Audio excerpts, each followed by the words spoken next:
I didn't cry the night they shut the door on me. I can still hear the echo of that slam. My mother's shaking hands, my father's voice trembling with rage and humiliation. "You're not my daughter anymore," he said. I was 16, scared, pregnant, and suddenly without a home. That night, I found shelter in an abandoned bus behind the old church. The air was cold and smelled of rust and rain. I remember holding my belly, whispering to the tiny life inside me, "We'll make it."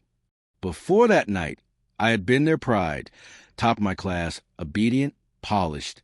They didn't raise me. They built me like a trophy. One mistake cracked their perfect reflection, and they couldn't bear to look at me anymore.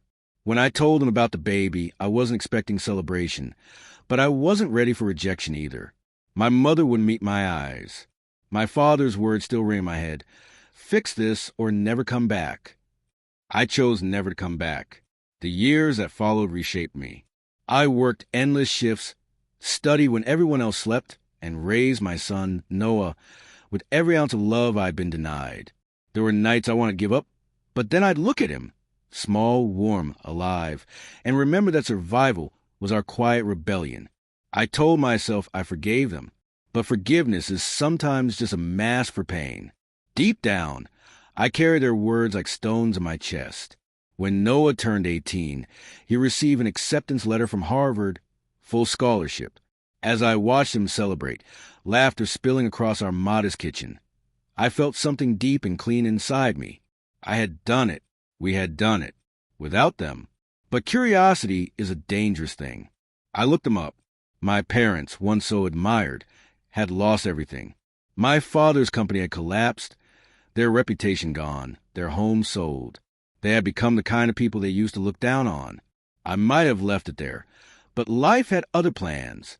2 decades after they disowned me, they showed up at my door one Sunday morning. When I opened it, I barely recognized them. They looked smaller, quieter, like time had peeled away all their pride.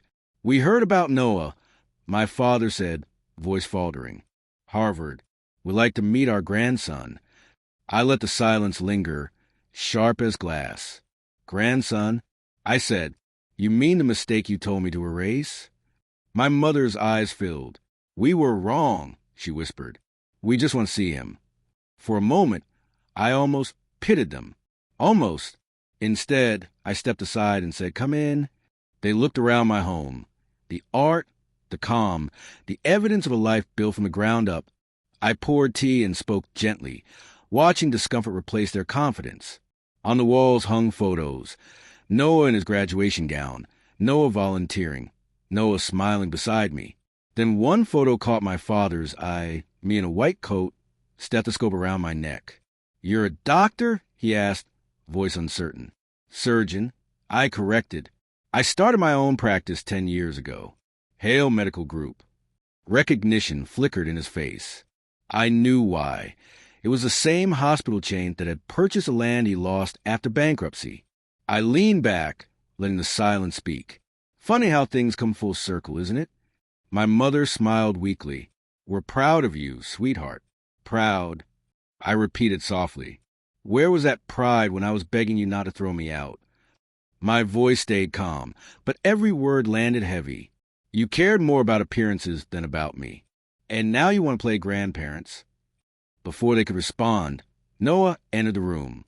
He was tall now, composed, his presence filling the space. "Mom," he said, looking at them curiously, "who are they?" I looked at my parents. "Oh, ghosts," I said quietly. My father tried to speak, but Noah raised a hand. His voice was steady.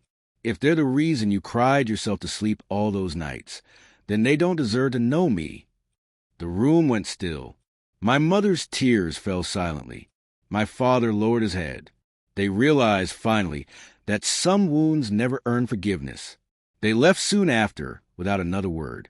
As their car disappeared down the street, the air inside my house felt lighter than it had in 20 years. I stood at the window, watching the sky shift with the morning light. Revenge hadn't required shouting or cruelty. It had come quietly, in the shape of peace, success, and a son who refused to inherit their bitterness. My father once told me to erase my mistake, and I did.